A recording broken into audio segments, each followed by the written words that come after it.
Ever heard of dark plasma? It sounds like something straight out of a sci-fi blockbuster, but it's a real concept that physicists are exploring right at the frontier of cosmology. Let's dive into what this mysterious substance might be, how it could work, and why scientists are so intrigued by it. First, let's break down the term. In mainstream theoretical physics, dark plasma isn't just a cool name. It describes a hypothetical state of dark matter. We know that regular plasma is an ionized gas, a hot soup of charged particles like electrons and ions, all zipping around and interacting through electromagnetism, the force carried by photons. Well, dark plasma is theorized to be the dark matter equivalent of this. Imagine a hidden, parallel version of plasma.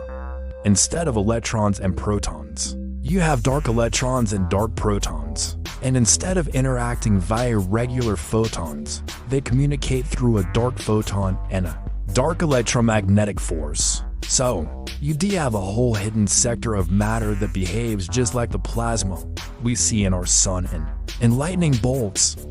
But it would be completely invisible to us. This dark plasma could form its own structures, maybe even dark atoms, dark stars, or entire dark galaxies, all held together by their own secret forces. So why are scientists even considering this wild idea?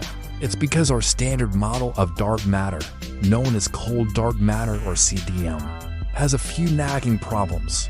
The CDM model predicts that dark matter is completely cold, collisionless, and only interacts through gravity.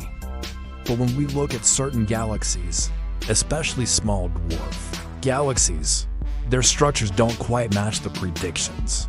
There are discrepancies in how stars orbit the galactic center, and other puzzles that suggest dark matter might not be so simple. This is where dark plasma comes in. What if dark matter isn't completely aloof? What if it can interact with itself through this hidden dark electromagnetism? If dark matter particles can push and pull on each other, it could solve some of these cosmic mysteries. It would mean dark matter isn't perfectly cold, but has its own internal dynamics, its own physics. This self-interacting dark matter could clump together differently, forming galactic cores that better match what our telescopes observe. It could even affect how galaxies merge and evolve over billions of years. Let's visualize the parallel. In our world, plasma is governed by electromagnetism, carried by photons. In the dark sector, dark plasma would be governed by a dark electromagnetic force, carried by dark photons, while our plasma